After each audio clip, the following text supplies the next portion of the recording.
Magazine है, याद है।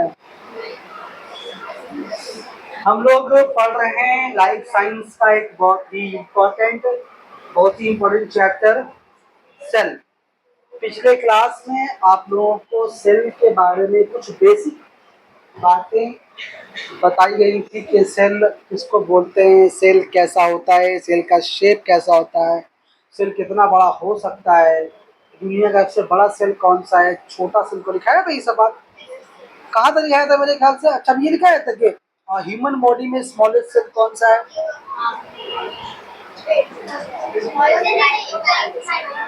नहीं बताया था ना। स्मॉल सेल कौन सा है? ह्यूमन बॉडी में, इंसानी बॉडी में, ये बताया था ना। अच्छा, ये पढ़ा है लार्जेस्ट सेल शतरमुर्ग का अंडा है, उसके बाद वहीं तक पढ़ाया था ना। ठीक। माइकोप्लाज्म जो दुनिया का सबसे स्मॉलेस्ट सेल है, लेकिन ह्यूमन बॉडी का सेल नहीं है।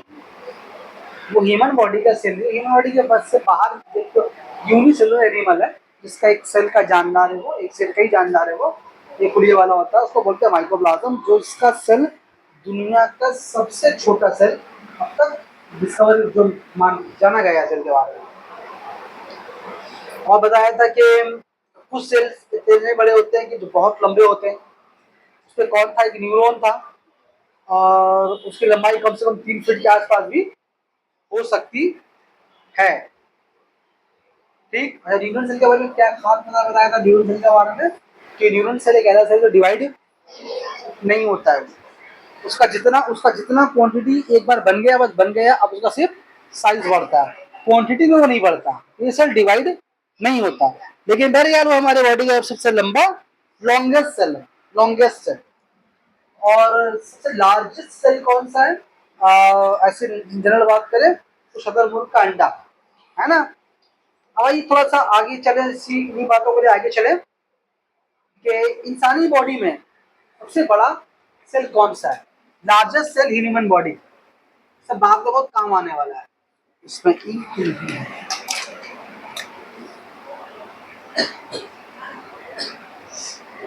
Largest cell in human bodies वो कौन है? Female ovum. फीमेल ओवम ये मतलब क्या बोलते हैं, ये जो ह्यूमन बॉडी में तो सबसे इस लार्जेस्ट सेल ह्यूमन बॉडी के अंदर वो कहाँ पाया था? औरतों के अंदर पाया था। क्या चीज है वो? Female ovum. और स्मॉलेस्ट सेल ह्यूमन बॉडी में कहाँ पाया जाता है? Smallest cell in human body, smallest cell in human body वो है sperm of male. Sperm of male, male के स्पर्म में पाया जाता है। ये फीमेल ओवम क्या चीज है, मेल का स्पर्म क्या चीज है, हम लोग इसे क्लास 10 में डिटेल में डिस्कस करेंगे। अभी आपसे ये जानते रखते हैं कि ह्यूमन बॉडी में ये स्मॉलेस्ट सेल और ये वाला लार्जेस्ट सेल है। तो मेल के पास सबसे क्या चीज मौजूद है? ह्यूमन बॉडी में सबसे स्मॉलेस्ट सेल मौजूद है। कौन है वो? Sperm of human. और सबसे बड़ा सेल कौन सा है इंसानी बॉडी में? वो कौन है? Female ovum. ठीक। आगे चले लेकर के इसको और आगे। अच्छा, हम लोग क्या पढ़ा था कि हमारे बॉडी में कम से कम 37 बिलियन के आसपास अप्रोक्सीमेटली सेल है। चलिए अब बात करते हैं, हमारे बॉडी में दो तरह के सेल्स पाए जाते हैं। एक होता है प्रोकारियोटिक, पहले बोलते हैं, एक होता है यूकारियोटिक।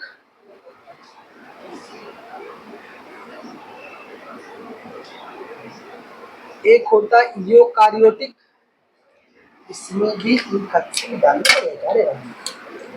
और एक होता है तुम्हारा प्रोकारियोटिक। प्रोकारियोटिक सेल, यूकारियोटिक और प्रोकारियोटिक सेल। जितने भी बड़े तबके के जानदार हैं, जैसे हम इंसान हुए, गाय, बकरी, कुत्ता, बिल्ली, बड़े बड़े पेड़ पौधे, जितने भी लार्ज, जिसको बहुत साफ साफ अपनी आंखों से देख सकते हैं वो सारा उस सारे जानवर के बॉडी में कौन सेल पाया जाता है, यूकार्योटिक सेल। और ये इसका ये क्या बोला इसको, प्रोकार्योटिक सेल। किससे पाया जाता है, ऐसे जानदार में पाया जाता है जिनका जिस्म एक खुलिया से बना होता है या बहुत ही माइक्रोस्कोपिक होते हैं। कुछ को तो हम लोग आँख में देख पाते हैं लेकिन वो एक सेल से बने होते हैं, कुछ तो ऐसे होते हैं जिनको हम लोग अपनी खुली आंखों से देख नहीं सकते हैं। बहुत छोटा और बहुत माइक्रोस्कोपिक एनिमल होता है और ये इनका बॉडी जो है एक सेल से बना होता है। हमारे बॉडी में कितने सेल से, 37 ट्रिलियन।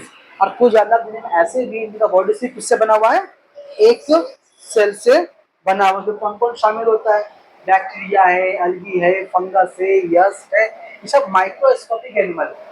और जैसा भी जानवरों का बॉडी किससे बना हुआ है, एक सेल से बना हुआ है। तो इसके बारे में बहुत ज़्यादा पढ़ना नहीं है, थोड़ा बहुत जान के रखेंगे इसके बारे में। बेसिकली पढ़ना है जिसके बारे में हम लोगों को, यूकार्योटिक सेल के बारे में। यूकार्योटिक सेल किससे पाया जाता है बताएं हम, बड़े तबके के जानदारों में, इंसानों में, या जितने मैमल्स में मौजूद है, रेप्टाइल्स मौजूद है, कीड़े मकोड़े, सब में पाया जाता है। इवन छिपकली में, कॉकरोच में, सब में इस तरह का सेल पाया जाता है।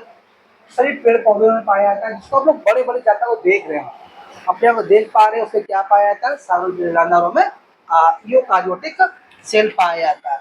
यूकार्योटिक प्रोकार्योटिक का फर्क हम लोग पढ़ेंगे कि दोनों में फर्क क्या चीज है, लेकिन उससे पहले अगर हम पढ़ लेंगे यूकार्योटिक तो ये पढ़ने में हम लोगों को आसानी होगा, क्योंकि उससे पढ़ने का कुछ है ही नहीं।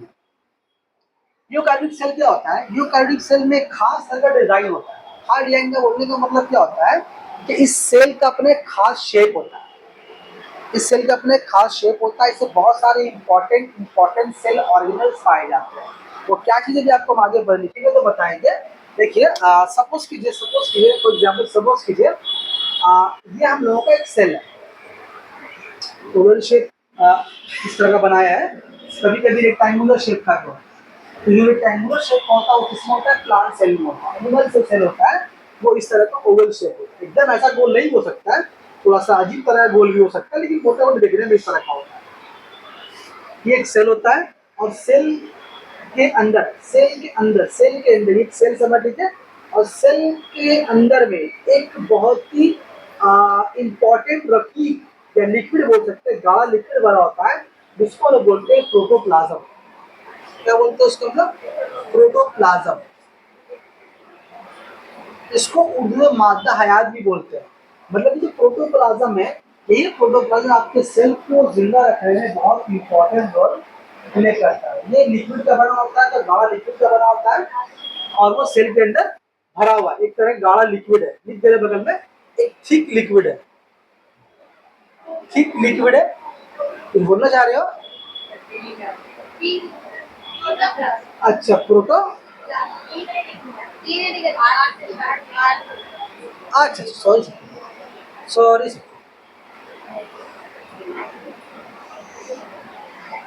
ठीक है ठीक है। तो कैसा लिक्विड है, एक थिक लिक्विड, और एक कैसा लिक्विड है, एक लिविंग लिक्विड है। इस लिक्विड में जान होती है। कैसा लिक्विड है, ये लिविंग लिक्विड है। और क्या बोलते हैं उसको, प्रोटोप्लाज्म बोलते हैं। जिस सेल के अंदर भरा हुआ है, एक गाढ़ा एक इम्पोर्टेंट लिक्विड है। कितना इम्पोर्टेंट लिक्विड है इसके बारे में बात करेंगे, तो कुछ और चीजों के बारे में बताएं। तो ये गाढ़ा लिक्विड भरा हुआ अंदर में, क्या बोलते हैं उसको, प्रोटोप्लाज्म बोलते हैं। उसके अलावा सेल के दरमियान में कहीं पर एक साइड में एक बहुत थिक गाढ़ा हिस्सा होता है, वो कुछ इस शक्ल का होगा। इसको बोलते हैं खुलिये का न्यूक्लियस। क्या बोलते हैं उसको, खुलिये का न्यूक्लियस बोलते हैं। इसको बोलते हैं खुलिये का न्यूक्लियस। अभी आपको हम बता रहे हैं इसका स्ट्रक्चर, कैसा सेल होता है, लेकिन इसमें भी और चीजें मौजूद होती है, इसके बारे में बता रहे थे हम। तो ये सेल होता है, सेल के अंदर भरा हुआ क्या, एक लिक्विड है, नाम क्या उसका, प्रोटोप्लाज्म। सेल को बेसिकली दो हिस्से में बांटा गया है, सेल को दो हिस्से में बांटा गया है। तो उसका एक हिस्सा न्यूक्लियस, और न्यूक्लियस को छोड़कर जो बाकी हिस्सा बचा हुआ है, जो बाकी हिस्सा बचा उसको बोलते हैं प्रोटोप्लाज्म, सॉरी साइटोप्लाज्म बोलते हैं। क्या बोलते हैं उसको, बाहर लिखते हैं साइटोप्लाज्म। साइटोप्लाज्म में और प्रोटोप्लाज्म में आप कंफ्यूज नहीं होइए, लगता है दोनों देखने में सेम है, लेकिन हम ये बोल रहे हैं कि प्रोटोप्लाज्म में साइटोप्लाज्म भी और न्यूक्लियस भी है। न्यूक्लियस के छोड़ बाकी से क्या बोल रहे हैं हम लोग, साइटोप्लाज्म बोल रहे हैं। साइटोप्लाज्म में भी प्रोटोप्लाज्म है और न्यूक्लियस भी किसमें, प्रोटोप्लाज्म में। यानी गाढ़ा रखी एक लिक्विड है, उसमें एक न्यूक्लियस है और ये वाला साइटोप्लाज्म। साइटोप्लाज्म बोलने का मतलब कि ये सेल का जो न्यूक्लियस होता है उसको छोड़कर बाकी सारे क्या कहलाता है हम लोगों का, प्रोटोप्लाज्म कहलाता है। इस प्रोटोप्लाज्म में बहुत सारे छोटे छोटे छोटे छोटे इंपॉर्टेंट सेल ऑर्गेनल्स होते हैं। क्या पाए जाते, छोटे छोटे सेल ऑर्गेनल्स होते हैं। हम नाम लिख अभी बता रहे रफली, सेल ऑर्गेनल्स होते हैं। कुछ बहुत सारे छोटे छोटे सेल ऑर्गेनल्स होते हैं। कौन कौन इसमें, कुछ का तो नाम आप बहुत ज्यादा ही सुने होंगे, जैसे आपका माइटोकॉन्ड्रिया का नाम सुने होंगे, गोल्गी बॉडीज है, लाइसोसोम है, एंडोप्लाज्मिक रेटिकुलम है। तो बहुत सारे सेल ऑर्गेनल्स हैं। आप सोचिए एक सेल है, हमारे बॉडी में 37.2 के आसपास ट्रिलियन के सेल है, और एक सेल को हम देख नहीं सकते। क्यों देख नहीं सकते? कितना छोटा एक सेल होता है बताया था हम, कि 1 मिलीमीटर का 1 लाखवां हिस्सा है ना, बताया था ना जी। जो 1 माइक्रोन बराबर क्या होता है, 1 मिलीमीटर का। 1 मिलीमीटर कितना बताया था? स्केल में जो डिवीजन होता है, एक समय छोटा जो डिवीजन स्केल के अंदर हम लोग नॉर्मल स्केल में जो होता है, उसका 1 लाख टुकड़ा करेंगे तो वो जिसके बराबर आएगा वो किसके बराबर होगा, एक सेल के साइज के बराबर। यानी कि एक सेल बहुत ही छोटा होता है, और उस सेल को मतलब उस सेल का स्ट्रक्चर कैसा है, उस सेल का शेप ऐसा है, उसका लिक्विड भरा हुआ है। अपन एक सेल को तुम देख नहीं पा रहे खुली आंखों से, अब उसके लिए क्या क्या चीजें उसके बारे में तो पता कर रहे पढ़ रहे हो। शेर के बारे में क्या पता था लास्ट क्लास में, कि वो जिंदगी की इकाई है। वो क्यों इकाई, उसको डिस्कस कर चुका हूँ, बार बार दोबारा डिस्कस नहीं करेंगे। यहाँ पर जो बहुत इंपॉर्टेंट सेल ऑर्गेनल्स है, सबका भी नाम और लिस्ट लिखेंगे, सबका काम भी बताएंगे। उतना ही पढ़ना हम लोगों को इसके बारे में। जो सेल ऑर्गेनल, छोटे सेल ऑर्गेनल्स है, वो साइटोप्लाज्म में यहाँ बिखरे हुए हैं। और वो भी किसके अंदर है, लिक्विड कौन सा, वो प्रोटोप्लाज्म लिक्विड है। तो कौन कौन सा इसमें सेल ऑर्गेनल है, कौन कौन इसका उसमें सेल ऑर्गेनल है, नाम अगर बताया सेल ऑर्गेनल का, तो अगर यहाँ पर लाइन से लिखे हम, तो एक का नाम है माइटोकॉन्ड्रिया। माइटोकॉन्ड्रिया, फिर आपका है गोल्गी बॉडीज,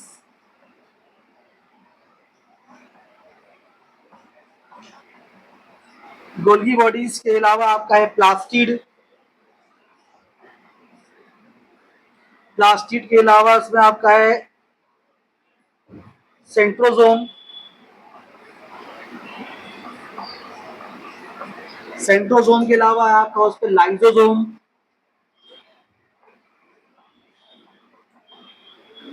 लाइसोजोम के अलावा है उसमें राइबोसोम।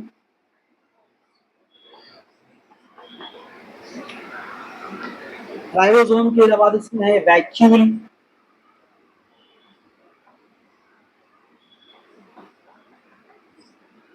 फिर उसके अलावा आपका एंडोप्लाज्मिक रेटिकुलम, शॉर्ट में लिख रहे हैं उसको।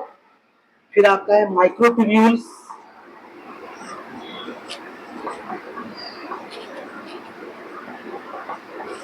माइक्रोट्यूब्यूल्स और माइटोकॉन्ड्रिया के अलावा और जो माइटोकॉन्ड्रिया लिखा सेल ऑर्गेनल से, उसके अलावा एक खास इंपॉर्टेंट चीज क्या पाया था उसमें हम लोग सेल साइटोप्लाज्म में, न्यूक्लियस है।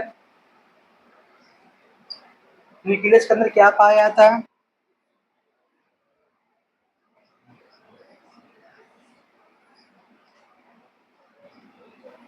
न्यूक्लियस, इसके बारे में अलग से पढ़ेंगे हम लोग। मतलब इतनी सारी चीजें जो है आपके सेल के साइटोप्लाज्म में पाई जाती है। ये तो साइटोप्लाज्म में नहीं है, ये तो ये वाला हिस्सा है। इसको न्यूक्लियस को छोड़कर बाकी सारे क्या कहलाता है आपका, साइटोप्लाज्म। साइटोप्लाज्म में कुछ इंपॉर्टेंट सेल ऑर्गेनल नाम लिखा, और सारा ही सेल ऑर्गेनल का सबका अपना अलग अलग काम है। हर सेल ऑर्गेनल आपके बॉडी में एक इंपॉर्टेंट काम कर रहा होता है। हम क्या बताया था कि अगर आपका मरने का मतलब क्या है, आपका सेल का मरने का मतलब है, आप जैसे आपका सेल मर रहा है तो इसका मतलब आप मर रहे हैं। तो एक सेल को जिंदा रखने के लिए कितना मेहनत किया जाता है, पूरा बॉडी कितना मेहनत कर रहा होता है, वो तो समझे हम लोग लास्ट क्लास में। और उस सेल के अंदर क्या क्या चीजें हो रही होती है, अगर वो सेल के अंदर है क्या मौजूद, जो उसको जिंदा रखना इतना जरूरी होता है। आइए बात करते हैं उसके बारे में। अच्छा, ये जो लिखा है न्यूक्लियस, ये जो लिखा है न्यूक्लियस, समझ लीजिए ये खुलिएगा क्या है, ये खुलिएगा ब्रेन है। यहाँ लिख सकते हो उसको, ब्रेन ऑफ सेल है। ये खुलिए का ब्रेन है, मतलब खुलिया का सारे काम को, सेल के सारे काम को यही कंट्रोल करता है। और ये बहुत इंपॉर्टेंट पार्ट है हम जानदारों के सेल का। हम जानदारों के सेल के अंदर यहाँ पर एक पाया जाता है न्यूक्लियस। तो वहां पर हम लिखा है, लिखिए उसको,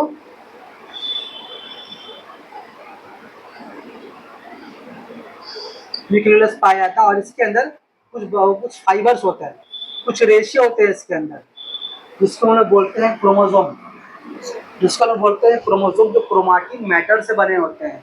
ये हमारे हम जानदारों के सबों के सेल का ये सबसे इम्पोर्टेंट पार्ट है। क्यों इम्पोर्टेंट पार्ट है? हम लोग सारे जो यहाँ पर जानदार बैठे हुए हैं, हम लोग सभी तो डिफरेंट है ना एक दूसरे से, तो हम सभी जानदारों का जो सेल होगा, अगर इस तरह का सेल अगर है, तो सेल के साइटोप्लाज्म का ऑलमोस्ट स्ट्रक्चर सबका सेम है। जो आपके सेल के साइटोप्लाज्म है वो हमारे सेल के साइटोप्लाज्म है, वो इसके सेल के साइटोप्लाज्म है, वो इसके सबके सेल के साइटोप्लाज्म में एक ही चीजें एक ही मिकदार में मौजूद है। तो क्या चीजें जो हम लोगों को डिफर कर रही है, डिफर कौन है? वो हम लोगों का ये न्यूक्लियस। इस न्यूक्लियस के अंदर हम जानदारों का जेनेटिक मटेरियल उसके अंदर भरा हुआ। जेनेटिक मटेरियल क्या चीज? जेनेटिक मटेरियल उसको बोलते हैं जो ये डिसाइड करता है कि हम कैसे होंगे, हम मेल होंगे या फीमेल होंगे, और हम देखने में कैसे होंगे, हमारा हाइट कैसा होगा, हमारी आंखें कैसे होंगी, हमारा हेयर स्टाइल कर्ली होगा या स्ट्रेट होगा, हमारा स्किन रंग कैसा होगा, हमारा इंटरनल एक्सटर्नल बॉडी का स्ट्रक्चर कैसा होगा, हम यानी कि हमारे लाइफ का सारा ब्लूप्रिंट कि हम कैसे दिखने वाले हैं बड़े होकर के, ये बच्चा बड़ा कैसा दिखेगा, किस तरह का, वो सारा उस जेनेटिक मटेरियल में यानी क्रोमोसोम में छिपा हुआ रहता है। तो ये जो है बहुत ही इम्पोर्टेंट पार्ट है किसी भी जानदार के सेल के लिए। अगर यहाँ पर कुछ गड़बड़ी होता है ना, तो यहाँ अगर सेल की न्यूक्लियस में अगर कुछ गड़बड़ी हुई, तो यहाँ पर गड़बड़ी होती है, कभी ठीक नहीं होता। वो दुनिया कोई डॉक्टर कोई साइंस को ठीक नहीं कर सकता। अगर यहाँ पर अगर आपका जेनेटिक पैटर्न चेंज हुआ, इसके बारे में डिटेल में बात करेंगे, अब कितना इंपॉर्टेंट पार्ट है ये, पहले हम इन सबों के बारे में बात करेंगे न्यूक्लियस के बारे में। इसलिए हम क्या बोले शुरू में, ये खुलिया का जो न्यूक्लियस है, पूरे खुलिया का दिमाग, ये सारे खुलिया काम को वो कंट्रोल करता है, वही डिसाइड करता है कि आप बड़े होकर क्या बनने वाले हैं, आप कैसे होंगे, दिखने में कैसे होंगे, आपका सोच कैसा होगा। यानी क्रोमोसोम को देख करके, क्रोमोसोम का स्टडी करके, क्रोमोसोम में डीएनए के पैटर्न को स्टडी करके आप तो बड़े वक्त कैसे होंगे आपके बारे में सारी बातें पता लगाई जा सकती हैं। तो इसके बारे में चूंकि इम्पोर्टेंट पार्ट है, आज तो नहीं हो पाएगा इसके बारे में, हो पाया तो डिस्कस करेंगे। हम बात करते हैं सारे सेल ऑर्गेनेल्स के बारे में। ये सारे सेल ऑर्गेनेल समझिए एक छोटा छोटा एजेंट है। जैसे मान लीजिए आपका एक स्कूल है, स्कूल का जो ऑफिस है, हेड ऑफिस, हेड में वो क्या है? स्कूल का न्यूक्लियस है। एग्जाम्पल के तौर वो क्या है? स्कूल का न्यूक्लियस है। और फिर जो बाकी जो टीचर्स है, कोई हिस्ट्री पढ़ा रहा है, कोई ज्योग्राफी पढ़ा रहा है, कोई मैथ पढ़ा रहा है, वो क्या चीज है? वो सारे सेल ऑर्गेनेल्स है। इस तरह से काम हो रहा है। अगर दो चार अगर सेल काम करना बंद करो तो क्या होगा? स्कूल में मैथ क्लास नहीं होगा, स्कूल में साइंस क्लास नहीं होगा, उर्दू पढ़ाई नहीं होगी, हिस्ट्री पढ़ाई नहीं होगा, तो डिस्टर्ब होगा पढ़ाई ना। तो इस सबका एक इम्पोर्टेंट अलग अलग काम है। इसका काम इससे नहीं मैच करता, इसका काम इससे नहीं, सबका डिफरेंट अलग अलग काम है, सब अपना अलग अलग सब्जेक्ट सेल के अंदर पढ़ा रहा है। समझाने के एग्जाम्पल आपको दिया है, एक बात अगर दिमाग में आसानी से घुस जाए, तो जिस तरह हमारे स्कूल में सारे टीचर्स अलग अलग सब्जेक्ट पढ़ाते हैं, उस तरीके से ये सारा क्या करता है? अलग अलग काम करता है। लेकिन सबसे काम करवाता कौन है? Head mistress. तो यहाँ पर कौन हेड मिस्ट्रेस? हेड मिस्ट्रेस कौन है? न्यूक्लियस है। ये सारे स्कूल का सिस्टम वही चलाता है, और इसमें क्या चलेगा नहीं चलेगा, देखने में कैसा होगा, मेंटेन कैसा होगा, डिसाइड को हेड मिस्ट्रेस करती है। काम को कौन करेगा? हम लोगों का न्यूक्लियस करेगा। बोलो बात समझ में आ रही है? चलिए अब बात करते हैं हम लोग। तो ये जो mitochondria, Golgi bodies, plastid, centrosome, lysosome, ribosome, vacuole, endoplasmic reticulum, microtubules, ये सारे सेल और के साइटोप्लाज्म में भरे हुए हैं। अब इन सेल के सारे ऑर्गेनल सही तरीके से काम करें, इसके लिए जरूरी है कि आपके सेल के साइटोप्लाज्म में, आपके सेल के साइटोप्लाज्म जो जिसपे क्या जो क्या चीज है? प्रोटोप्लाज्म। सेल के साइटोप्लाज्म जो लिक्विड है, सेल के साइटोप्लाज्म में लिक्विड कौन है? वो प्रोटोप्लाज्म। ये प्रोटोप्लाज्म का एक खास तरह गाढ़ापन हमेशा मेंटेन रहे। ये बहुत गाढ़ा हो जाता है या बहुत थिक हो जाएगा, बहुत गाढ़ा हो जाएगा, तो आपके सारे सेल ऑर्गेनल्स अच्छे से काम नहीं कर सकेंगे। तो ये जो प्रोटोप्लाज्म है, इसके खास तरह गाढ़ापन हमेशा मेंटेन रहना चाहिए। अभी आप एग्जांपल देख रहे हैं, आपको बात समझ आएगी कितना इंपॉर्टेंट पार्ट है। आप लोगों को प्यास लगती है, हमको पानी की वजह से जैसे हम लोग को प्यास लगी है, हम ये पानी पी लिए,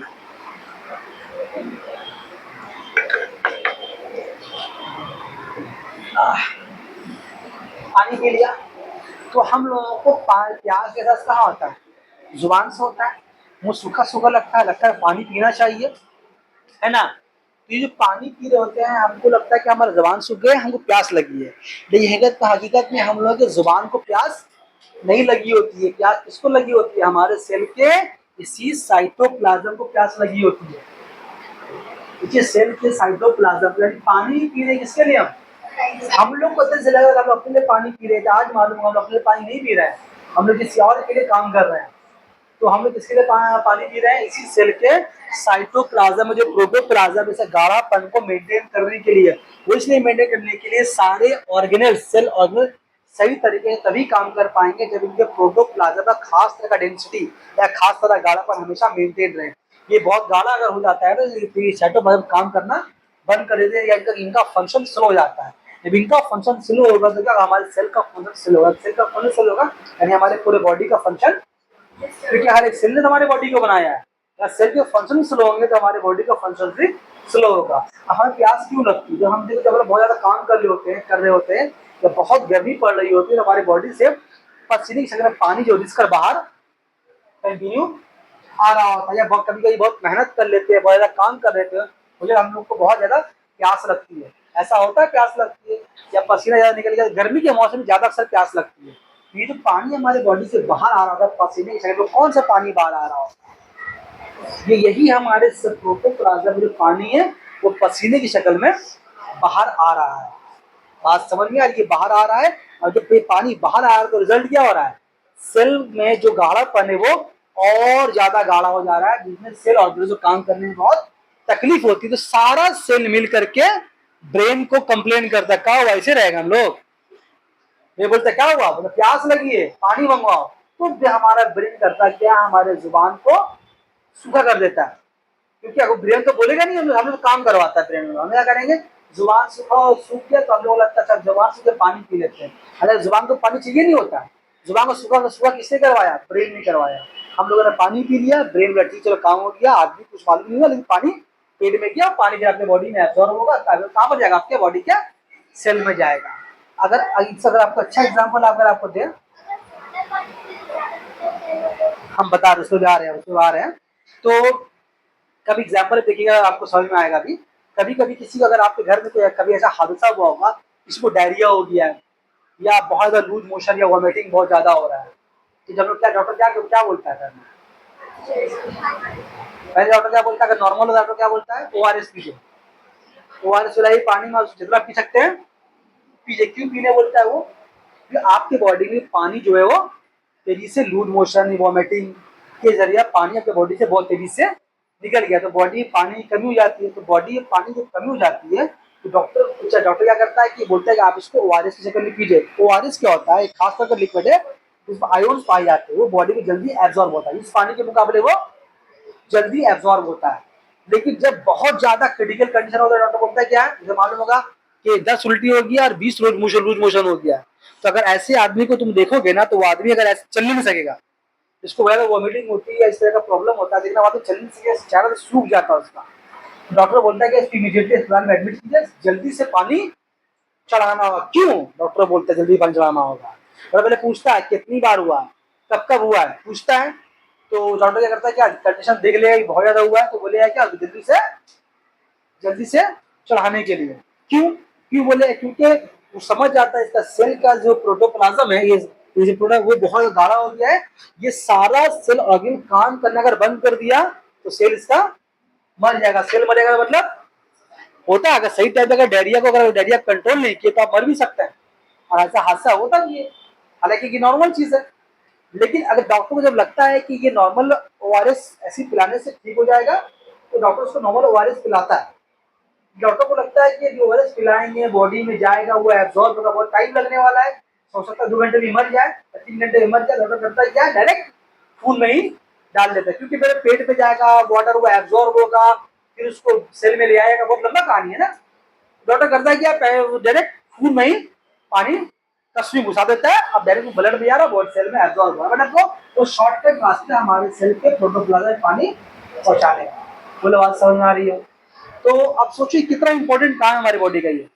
अगर आपको किसी में से अगर किसी घर में अगर हुआ होगा ऐसा कुछ हादसा, देखिए वो आदमी उठ नहीं सकता, तो उसको पकड़ने ले जाने के लिए डॉक्टर के पास तक कितने लोग लगते हैं, और जब जब वो डॉक्टर के पास जा रहा होता है तो चेहरा सूख जाता है, तब सूख के एकदम अजब सा देखने में लगता है, और जब पानी चढ़ा के आता है देखिए चेहरा लगेगा तो खुला वाला रहेगा, चेहरा फूल जाएगा, चेहरा खिल जाएगा, सेल्स में पानी आ गया, सेल एकदम टंच हो गया, बलून की तरह फूल गया, तो चेहरा खिल जाता है उसका। बात समझ में आ रही है? और आप जैसे बोले कि बहुत ज्यादा पानी, तो बहुत ज्यादा पानी उसका एक लिमिट है, अब ज्यादा पानी पी भी नहीं सकिएगा। आप जैसे एक बोतल पानी है आपको हम दे रहे हैं, आप पीजिए, कितना पानी पी सकते हैं आप? आधा बोतल पी लीजिएगा, ज़्यादा पी लीजिएगा, फिर क्या आपका पेट बोलेगा अपने आप पानी नहीं चाहिए। इसका देखिए एक वॉल्यूम है ना, फिर ये जो वॉल्यूम है पेट का, फिर अंडरस्टाइन में पानी पहले से मौजूद है, पानी डालिएगा रहेगा, फिर क्या पानी को यहाँ तक पहुँच जाएगा, फिर आपको वॉमिटिंग होना शुरू हो जाएगा, तो पानी एक्स्ट्रा पानी वो बाहर आ जाएगा।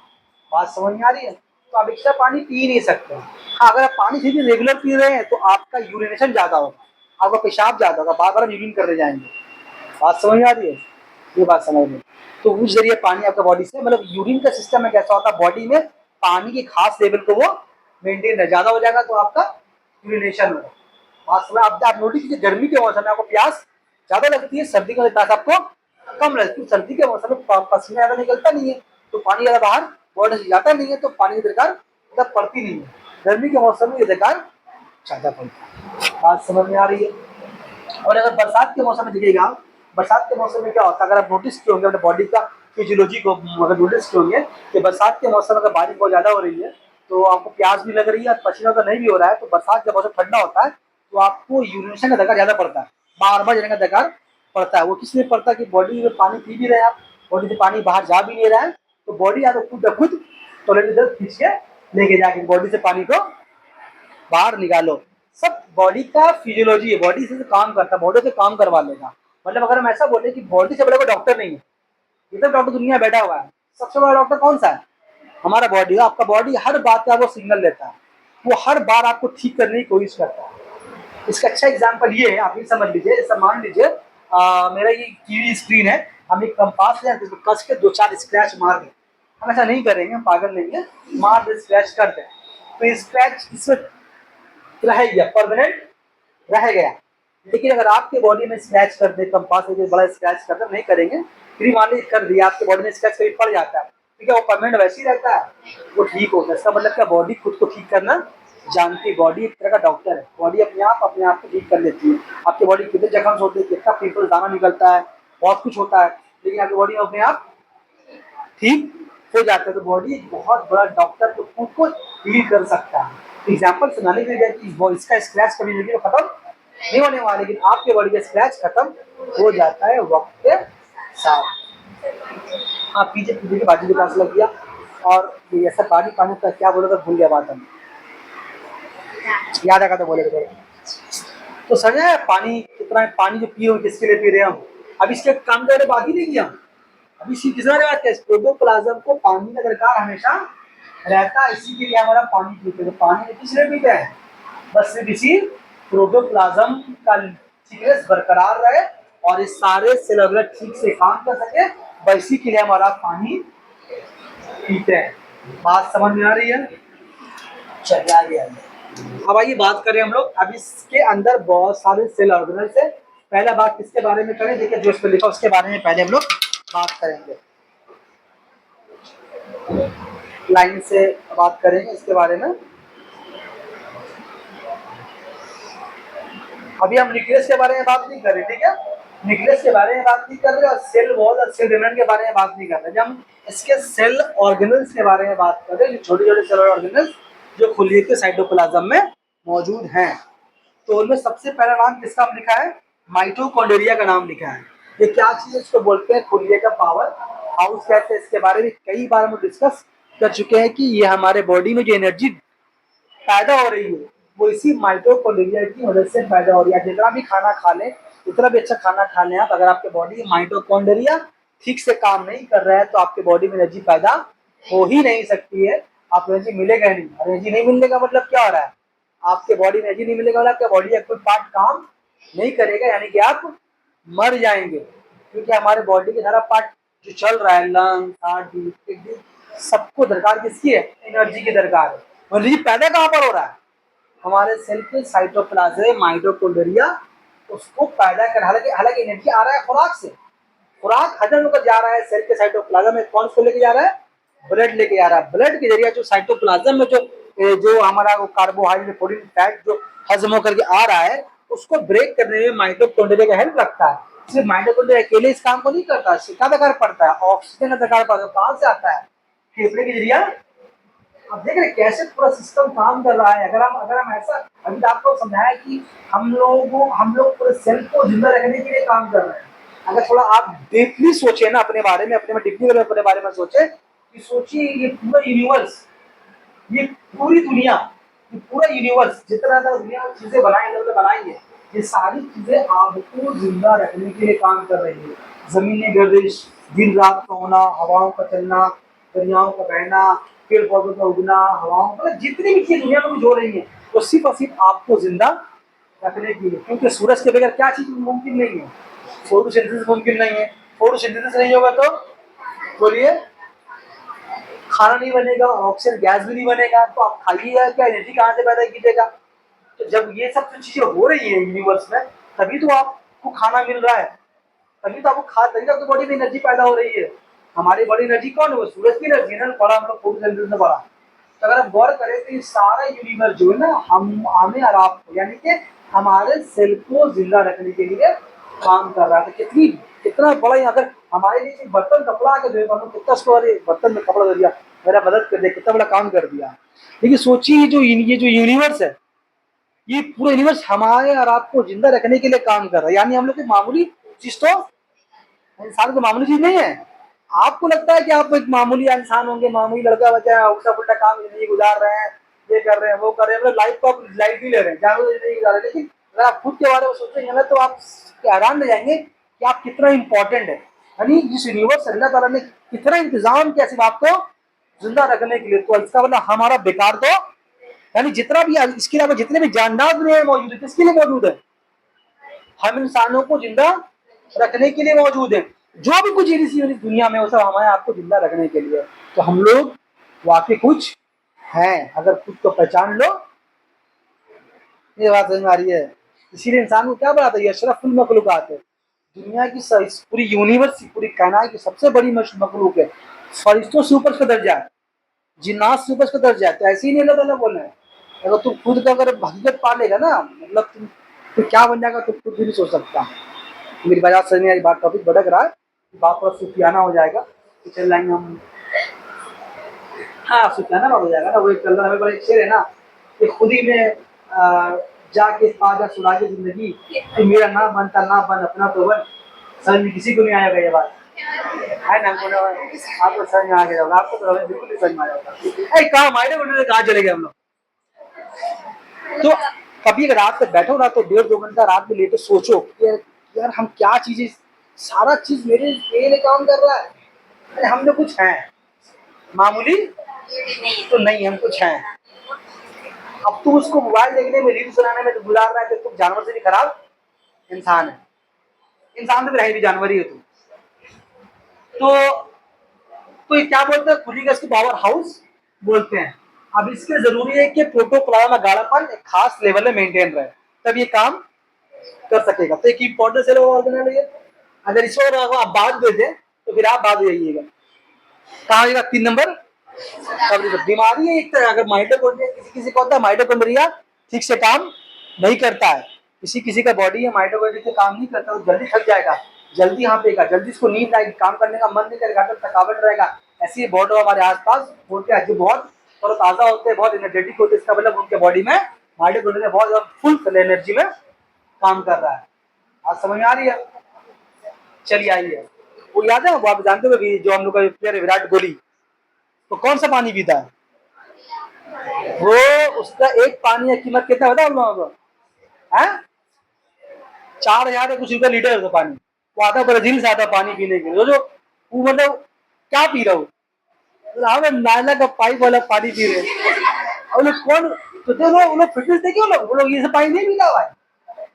वो तो ऐसा बहुत सारा पॉलिटिशियन है, बहुत सारे स्पोर्ट्समैन है जो अलग पानी पीता है, क्योंकि वो अलग पानी पीने का मतलब है आपका प्रोटोप्लाज्म फ्रेश रहेगा, आपके सारे सेल ऑर्गेनल्स एकदम फुल एनर्जी में काम करेंगे, यानी आप एकदम फिट रहेंगे, आपका फिटनेस एकदम अलग लेवल का रहेगा। देखो यहाँ भाग रहा, वहाँ भाग रहा, फुटबॉलर देखो वो एक बताना वो फुटबॉलर का रोनाल्डो ना, कितना वो स्लिम है, और वर्ल्ड का सबसे लोवेस्ट फैट उसके बॉडी में, मतलब बॉडी फैट होता है ना, उसके बॉडी में वर्ल्ड में सबसे कम फैट उसके बॉडी में, बहुत कम फैट है, तो रफ है। तुम लोग ये सब पानी नहीं पीता भाई, लोग पानी अलग है, हम लोग ये वाला पानी पी रहे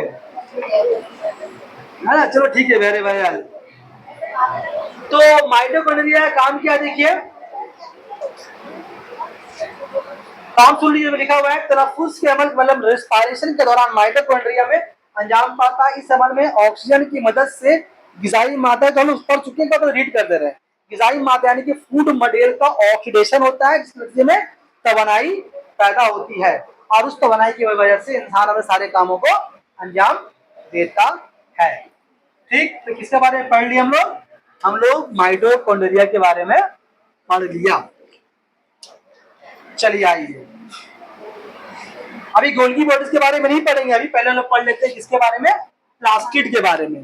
प्लास्टिड एक ऐसा सेल ऑर्गेनल है, एक ऐसा सेल ऑर्गेनल है जो हम एनिमल्स में नहीं पाया था, वो पेड़ पौधे में पाया था। जो सब पेड़ पौधे होते हैं उनमें खास तरह का एक सेल ऑर्गेनल क्या है, प्लास्टिड, उनमें पाया जाता है। क्या काम इस प्लास्टिड का, ये प्लास्टिड तीन तरह के होते हैं, ये प्लास्टिड तीन तरह के होते हैं, एक होता है क्लोरोप्लास्ट, एक होता है क्रोमोप्लास्ट, और एक होता है लीकोप्लास्ट। क्लोरोप्लास्ट, क्रोमोप्लास्ट और लीकोप्लास्ट। अब इसके बारे में सुन लीजिए, ये जो प्लास्टिड है ये तीन तरह के, का नाम क्लोरोप्लास्ट, याद कीजिए क्या है क्लोरोप्लास्ट, यूनिट ऑफ फोटोसिंथेसिस है, यानी जो पौधा ग्रीन है, जो पौधा सब्ज है या पौधे या कोई भी सब्ज ग्रीन हिस्सा है, उसको समझिए उसमें क्या चीज है, उसमें आपका प्लास्टिक का जो एक हिस्सा क्या बताया, क्लोरोप्लास्ट वो मौजूद है। क्लोरोप्लास्ट ही वो चीज है जो किसी पौधे को ग्रीन रंग का शक्ल देता है, क्योंकि उसमें क्लोरोफिल मॉलिक्यूल्स पाए जाते हैं। तो अब ये क्लोरोप्लास्ट हम जानते हैं काम क्या क्लोरोप्लास्ट का, ये यूनिट ऑफ फोटोसिंथेसिस है, यहाँ पे क्लोरोफिल मॉलिक्यूल पाए जाते हैं, यही सनलाइट को एनर्जी को एब्जॉर्ब करते हैं। अब देखिए कितना एक पत्ते के अंदर एक क्लोरोफिल मॉलिक्यूल है, वो किसके लिए काम कर रहा है, तुम जैसे बंदरहा बच्चे को जिंदा रखने के लिए काम कर रहा है वो, हाँ बंदरहा बच्चे को जिंदा रखने के लिए काम कर रहा है, सोचिए वो सनलाइट की एनर्जी को एब्जॉर्ब कर रहा है, और उसको कैसे कैसे खाने के शक्ल में ये खाएगा, एनर्जी क्रिएट इसके बॉडी में होगा, और ये मोहल्ला में बैठ के पबजी गेम खेलेगा। कितना खराब बात है, इतना मेहनत कर रहा है वो पेड़ पौधा आपके, आप कर क्या रहे हैं, अनाप शनाप काम कर रहे हैं। तो क्लोरोप्लास्ट के बारे में पढ़ चुके हैं, फोटोसिंथेसिस में ज्यादा डिटेल्स के बारे में नहीं जा रहे हैं। इसका दूसरा पार्ट का नाम क्या है, क्रोमोप्लास्ट। दूसरे पार्ट का नाम क्रोमोप्लास्ट। क्रोमोप्लास्ट क्या चीज है, पौधों में जो ग्रीन रंग को छोड़कर जो और दूसरे रंगे पाई जाती है, खासकर फ्लावर में, फूलों में जो रंग होता है। अब फूल जैसे फूलों का नाम आ जाए तो रंग बिरंगा चीजें जहन में आता है, फूल मतलब लाल गुलाबी हरा पीला बैगनी, यही आता है ना, ये फूलों का मतलब खूबसूरत चीज, क्या ख्याल है ना, जैसे आप फूल की तरह लग रहे हैं, आप लग रहे हैं फूल की तरह, ये ना चमेली सब गेंदा फूल, ऐसे मजाक से आवाज के लिए बने तो फूलों में वही फूल का रंग था। अब देखें, अब देखा फूल का रंग देखे, देखा रंग का फूल देखे, फूल का रंग, अब सोचिए कितना तरह का अलग अलग तरह का फूल दुनिया में मौजूद है। तो फूलों को जो खास रंग देता है तो उसका नाम क्या है, क्रोमोप्लास्ट। अब सवाल ये आता है सर, फूलों का रंग इतना खूबसूरत क्यों होता है, क्या वजह फूल देखने में इतना खूबसूरत होते हैं, बताइए।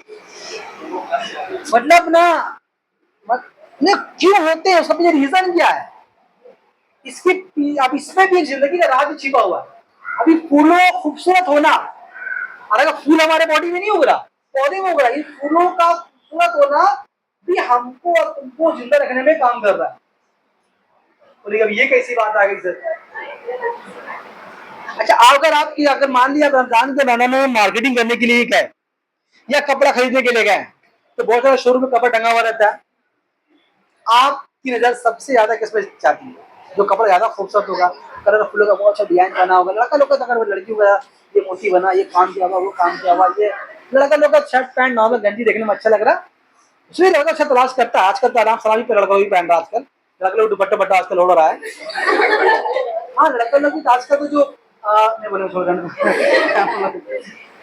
तो मतलब बोलने का मतलब, आप जाते हैं तो आपकी सबसे अच्छी चीज पहन जाती है ना, ठीक है। चलिए इस बात को यही पर रोकते हैं हम लोग। आप बताइए किसी पौधे की पैदाइश कैसे होती है? अगर एक पौधा बड़ा हो, उसके पेड़ बन रहा है, तो कैसे एक पौधे की बुनियाद कैसे पड़ती है? बीज से, ठीक बोले, बीज से। बीज को बोया जाता है, बीज आता कहाँ से? पौधे बीज कहाँ से आता है? कहाँ से आता है? फल में आता है। एकदम सही जा रहा है, सही जा रहा है, अच्छा बच्चा है, पढ़ते पढ़ता लोग हैं। तो एक पौधा बीज से बढ़ता है, बीज कहाँ पर होता है? फलों में। फल कैसे आता है? इधर फूल से आता है। तो ये फूल पहले, फल आने से पहले पौधे में क्या आता है? फूल आता है। फूल से फल, फल मतलब बीज। अगर फल को हम ऐसा बोले कि फल का, ऐसा बोल सकते हैं कि फल क्या, पेड़ पौधे का बाल बच्चा है। बाल बच्चा बीज है। जैसे हमारा अपने अपने अम्मी अब्बू का है, तो फल का बीज भी क्या है? वो सब अपने अपने अपने पेड़, अपने अम्मी अब्बू का बाल बच्चा है। यही बात समझ आ रही है। तो फूल से क्या बनता है? फल। और फल में बीज। अब ये फूल से फल कैसे बनता है? यहाँ पर, यहीं पर इंपॉर्टेंट बात है। अब ये फूल फल में कैसे कन्वर्ट हो जाता है? एक इंसान से, जानवर से, कुत्ते से, बिल्ली से, गाय से, उनके से बच्चे पैदा हो रहे हैं, बात समझ में आती है। फूलों पौधों से, मतलब जैसे बोलो ना, फल एक फूल पौधे का बाल बच्चा है, तो ये पैदा कैसे हो रहा है?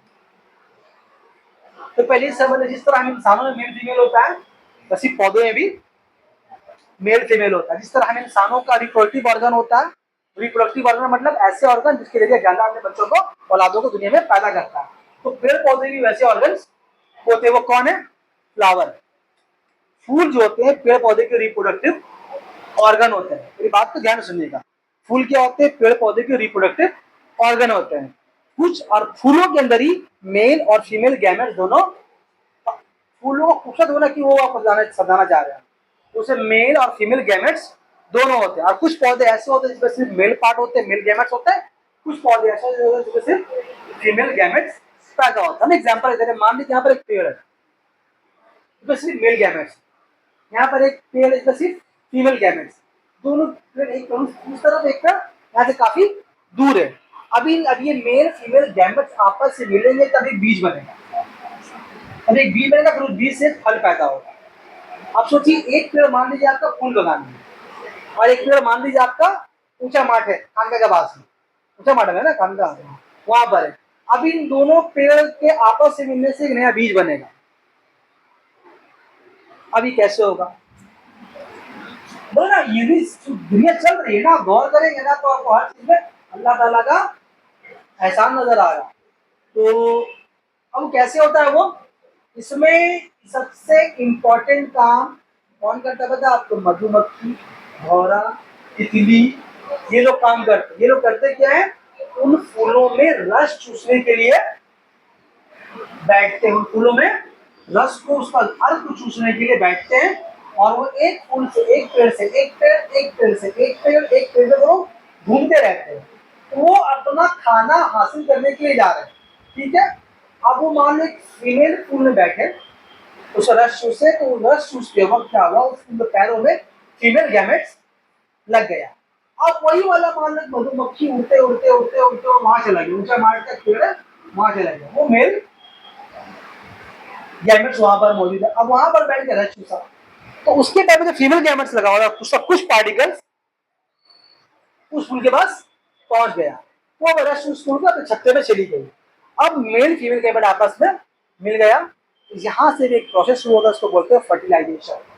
फिर मेल फीमेल गैमेट्स मिलने से बनता है जाइगोट, जिसको साइंस की भाषा में बोलते हैं पॉलिनेशन, जिंदगी का अमल बोलते हैं। इसको हम लोग पढ़ेंगे रिप्रोडक्शन क्लास 10 में। फिर इसको पूरा चैप्टर इसी के ऊपर है, ये हम जेल में नहीं बता रहे आपको।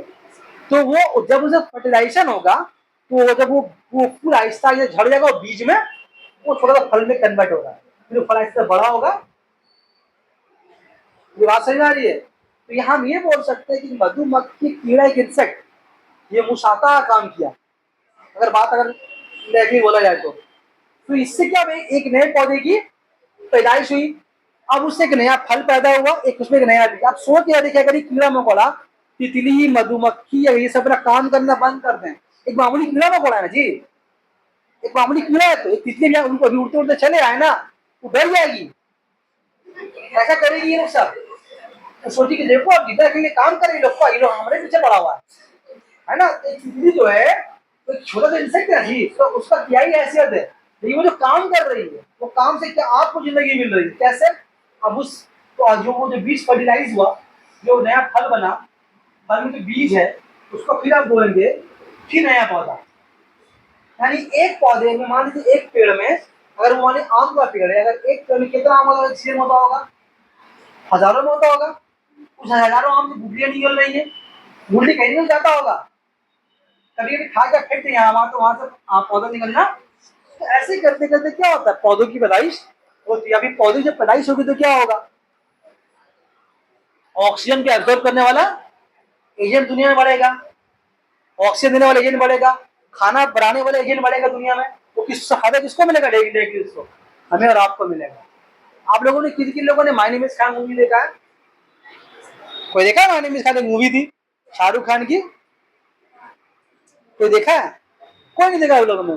तो जाके अगर मौका मिले तो उसमें देखिएगा, एक शुरू का एक सीन है, उसमें एक जो काजोल है हीरोइन रहती है, उसमें वो सेल फोन यूज करती, गाड़ी में दौड़ते हुए, शाहरुख खान से पागल रहता है, उसको इंग्लिश से बोलता है कि वो सेल फोन यूज नहीं करो, या सेल फोन अगर यूज करोगे ज्यादा तुम, तो उससे मधुमक्खियां पर रास्ता, छत्ते का रास्ता भूल जाएंगी, और छत्ते का रास्ता भूल जाएंगी तो वो मर जाएंगी। वो अगर मर जाएंगी तो देंगे सारे पेड़ खत्म हो जाएंगे, सारे पेड़ खत्म हो जाएंगे और सारे इंसान।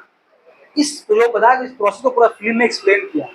हम लोग मूवी देखते हैं ऐसी, खास इसमें क्या खास बात है, तो वो 5-7 मिनट का वो पूरा कॉन्वर्सेशन है, उस बात को बता रहे थ्योरी कौन दिया था, आइंस्टाइन, एक साइंटिस्ट जो गुजरा, वो इस थ्योरी को दिया था कि मधुमक्खी अगर खत्म हो जाए दुनिया से, तो ये दुनिया के सारे पेड़ पौधे खत्म हो जाएंगे, आहिस्ता आहिस्ता सारे पेड़ पौधे खत्म हो जाएंगे दुनिया के, सारे इंसान की दुनिया के खत्म हो जाएंगे। इसलिए मधुमक्खियों को प्रिजर्व करना बहुत जरूरी, तितलियों को प्रिजर्व करना बहुत जरूरी है। देखने में वो छोटे इंसेक्ट है, लेकिन वो हमारे आपको जिंदा रखने में इंपॉर्टेंट काम कर रहे हैं।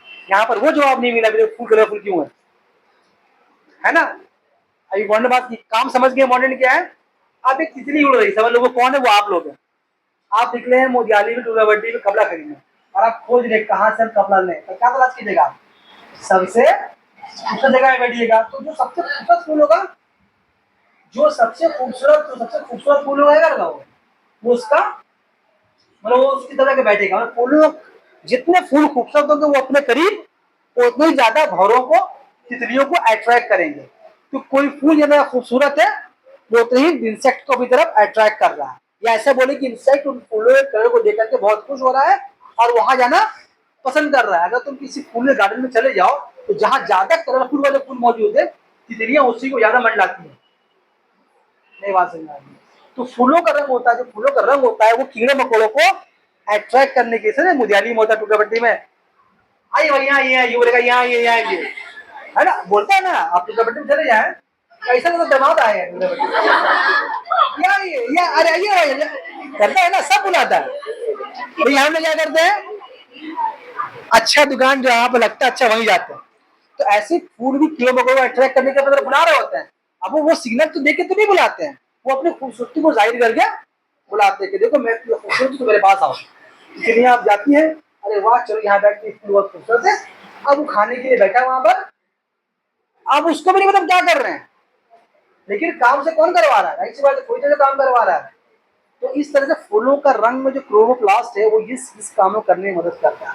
सोचिए कितना इंपॉर्टेंट काम है। अगर फूलों में खूबसूरती नहीं होती तो कीड़े मकोड़े से अट्रैक्ट नहीं होते, कीड़े मकोड़े अट्रैक्ट नहीं होते, गैमेट नहीं मिलता, नहीं मिलता तो फर्टिलाइजेशन नहीं होता, जाइगोट नहीं बनता, नए फल नहीं बनता, नए बीज नहीं आते, नया पौधा नहीं होता। अरे बोल रहा भाई, क्या समझे भाई? हाँ बात कहाँ से कहाँ चल गया। प्लास्टिक तो प्लास्ट बचा, लीकोप्लास्ट। लीकोप्लास्ट क्या चीज है? 3 तरह बताया ना प्लास्टिड है, एक क्लोरोप्लास्ट, एक क्रोमोप्लास्ट, और एक आपका, अच्छा आप इससे पहले मालूम था फूल इतने खूबसूरत क्यों होते हैं? आज मालूम हुआ, अच्छी बोलिएगा, आज मालूम हुआ। कुछ खिला दिया था मुझे।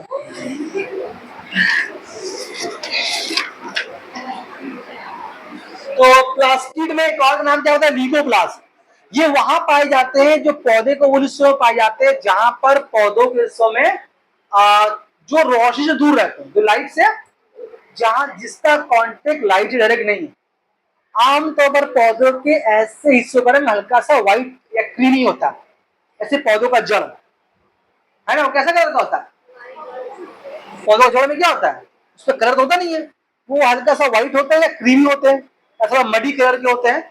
या तने के अंदर का हिस्सा, बाहर में तना तो हल्का डीप ब्राउन कलर का, लेकिन अंदर में क्या वो हल्का सा व्हाइट कलर का होता है। तो वहां पर ल्यूकोप्लास्ट, जो जो पौधे का जो सूरज की रोशनी से दूर रहेगा वहां पर क्या पाया जाएगा, ल्यूकोप्लास्ट पाया जाएगा। इसका एक और इंपॉर्टेंट काम है ल्यूकोप्लास्ट का, कि पेड़ पौधे जो खाना तैयार करते हैं अपने पत्तों में, अपने किचन में, वो खाना तैयार करने के बाद पौधे के मुख्तलिफ हिस्सों में खाना पहुंचाते हैं, उनको भी खिलाते हैं, और जो खाना बच जाता है उसको तनों में, जड़ों में जमा रखते हैं। आज से उनमें एक हिस्सा हम लोग खाते हैं क्या, मूली। देखिए मूली, मूली पौधे का जड़ है। गाजर पौधे का जड़ है, देखिए कि नहीं। शलजम पौधे का जड़ है, हम लोग सब खाते हैं। तो मूली सबसे अच्छा एग्जाम्पल है ल्यूकोप्लास्ट का। उसका कलर क्या, उसका कलर कैसा है, क्रीमी कलर है। बात समझ में आ रही है? चलिए चलिए नहीं बैठिए, आप मुझे बनवा। तो हम लोग ये पढ़ लिया, लेकिन ये हम लोगों के प्लास्टिक के बारे में क्या बोला, ये हमारे आपकी बॉडी में नहीं पाएगी। काम किसकी नहीं कर रहा है, सेंट्रोसोम। सेंट्रोसोम क्या चीज है, ये एक ऐसा इंपॉर्टेंट सेल ऑर्गेनल है जो हमारे बॉडी में सेल होते हैं ना, तो सेल में खास खूबी होती है, सेल डिवाइड होते हैं। सेल, हमारे बॉडी में सेल है उसकी खास खूबी क्या है, वो कंटिन्यू डिवाइड होता रहता है। आप सोच के देखिए, जब बचपन में पैदा हुए होंगे छोटे में, आप इतनी बड़ी रहे होंगे फलिया में, है ना। फिर जैसे जैसे वो महीना साल गुजरता रहा तो आप आज से बड़े होते रहे, अभी आप इतने बड़े शेप शक्ल में मौजूद है, अभी आप और लंबी होइएगा, चौड़ी होइएगा, फली फूलिएगा। फली फूलने वाला कहते फलू निकलने लगेगा आपका, मतलब आप फली फूलने वाला, आप बड़े लंबे चौड़े होइएगा और आपकी हाइट बढ़ेगी। तो मतलब आपके बॉडी में सेल डिवीजन कंटिन्यू चल रहा है, सभी के बॉडी में चल रहा होता है, हमारे बॉडी में चल रहा है। बताया था पढ़ा कि बॉडी में हमेशा बहुत सारे सेल डैमेज भी होते, नया सेल पैदा भी होता है। लेकिन अभी सेल डिवीजन का जो प्रोसेस है वो आपके बॉडी में बहुत तेज हो रहा है। मेरी बॉडी में अब तेज नहीं होता क्योंकि मेरा ग्रोथ हो चुका, अब और लंबे होंगे नहीं, आप भी लंबे होंगे, चौड़े होंगे, आपके बॉडी, आपकी हड्डियां बढ़ेंगी, तो आपके बॉडी में सेल डिवीजन बहुत तेजी के साथ होगा। तो सेल डिवाइड होने में ये वाला बहुत इंपॉर्टेंट रोल प्ले करता है। क्या रोल प्ले करता है, अगर अगर ये सेल ऑर्गेनल, हमारे सेल, ये सेल ऑर्गेनल अगर हमारे साइटोप्लाज्म में नहीं हुआ होता ना, तो एक सेल से दो सेल बनता ही नहीं, 2 या 4 बनता ही नहीं। आप इतने बड़े पैदा हुए थे, आप 20 साल में इतनी बड़ी रहते। अगर आपके बॉडी में सेल डिवाइड हो रहा है तो आप थैंक्स कीजिए सेंट्रोसोम को। अब याद कीजिए, आपको हम बोला कि न्यूरॉन सेल डिवाइड नहीं होता, सिर्फ साइज बढ़ता है, उसकी मिकदार नहीं बढ़ती है, बताए ना। तो वहां पीछे आपको उसको रीजन नहीं बताया वो क्यों नहीं डिवाइड होता। वो डिवाइड इसी वजह से नहीं होता क्योंकि सेंट्रोसोम एक सेल डिवीजन के, एक न्यूरॉन के न्यूक्लियस में ये सारी चीजें पाई जाती है सिवाय सेंट्रोसोम के। क्योंकि सेंट्रोसोम नहीं पाया जाता इसीलिए उसका सेल डिवाइड नहीं होता। सोचिए वो उतने का उतना ही है। अगर सेल डिवाइड, अगर न्यूरॉन का डिवाइड हुआ होता ना तो बहुत अच्छा होता। कैसे अच्छा होता, हमारे बॉडी में सिग्नल जा रहे हैं, जो बात हम सुन रहे हैं, समझ रहे हैं, देख रहे हैं, सब काम तो न्यूरॉन करता है, सब काम न्यूरॉन करता है। लेकिन न्यूरॉन अगर हमारे बॉडी में ज्यादा तेजी से बढ़ता तो और बहुत चीजें समझ पाते। जब मन में सोचे हम समझ लेते हैं। हमारे इंसान का सेल थोड़ा तेजी से काम करता है। न्यूरॉन के बारे में जानते हैं, न्यूरॉन क्या हमारे बॉडी में सिग्नल्स को लाने ले आने का काम करता है। न्यूरॉन सेल, जो उसके बारे में बोला कि सबसे लॉन्गेस्ट सेल है, बताया था उसके बारे में कि मतलब अगर आपके बॉडी में कोई भी सिग्नल जा रहा है तो किसकी वजह से जा रहा है, उसी न्यूरॉन।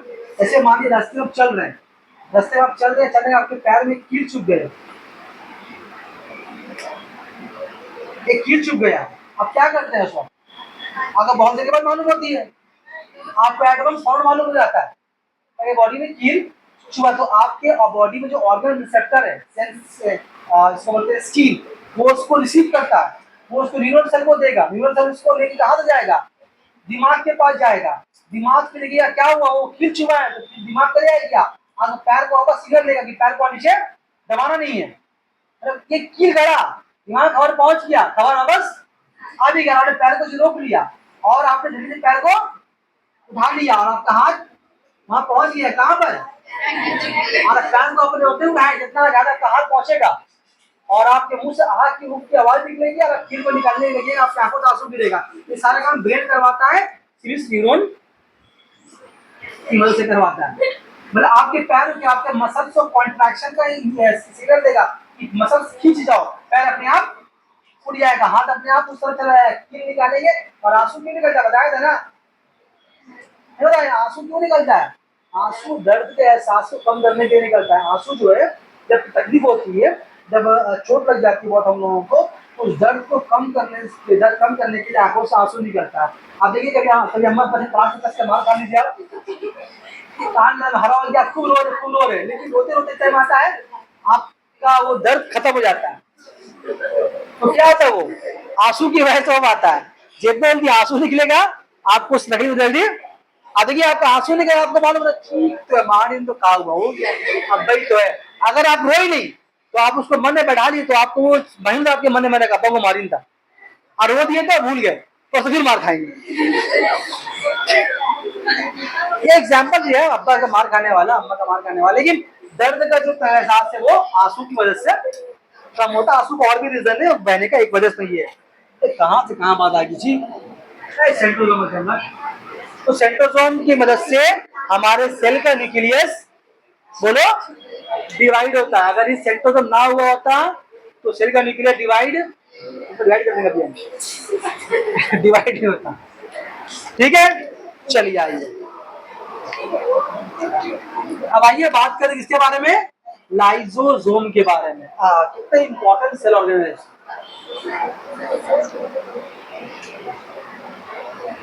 लाइजोसोम, लाइजोसोम करता क्या है? कभी हमारे आपके बॉडी में कोई अगर बैक्टीरिया, फंगस, वायरस या कोई भी ऐसा एजेंट जो देख नहीं पा रहे, अब भाई की बात है, हम हवा में सांस ले रहे हैं, हमको थोड़ा पता है कौन बैक्टीरिया कौन वायरस मौजूद है हमारी बॉडी को नुकसान पहुंचा सकता है। हम तो ले रहे हैं, सांस ले रही है, उसको खाना खा रहे हैं, बाहर जा रहे हैं, चटपटी खा रहे हैं, वो क्या गिरा हुआ है वो थोड़ा दे रहा हमको।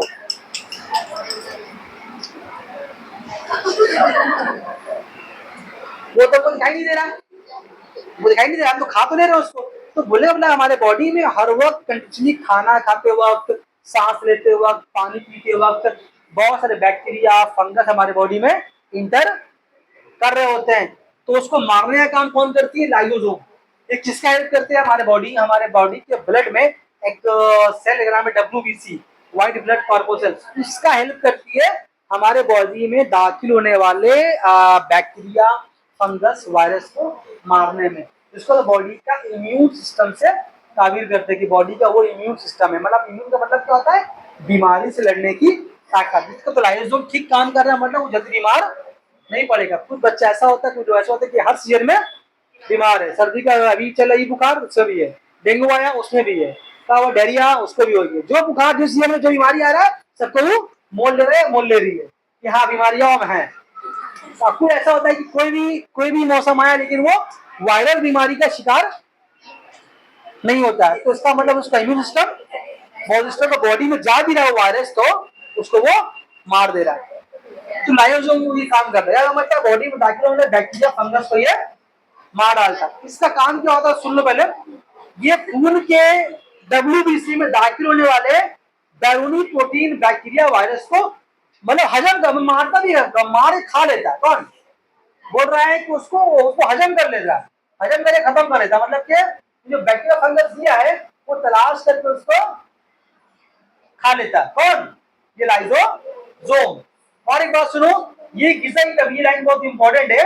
कभी अगर बॉडी में अगर फूड की कमी हुई, कभी किसी वजह से तुमको खाना मैसर नहीं हो पाया या खाना बनने बहुत देर है, मानो सुबह नाश्ता करे गए हो, टिफिन लेके गए, घर में तुम 5 बजे जाके स्कूल में घर में से हमारे खाना खाओगे, ये इतने लंबे गैप में तुम खाना कहीं से नहीं खा पा रहे, किसी वजह से नहीं खा पा रहे। तो ये करता है क्या, उस बॉडी में एनर्जी कहाँ से आएगी? खाना तो खाने रहे आप।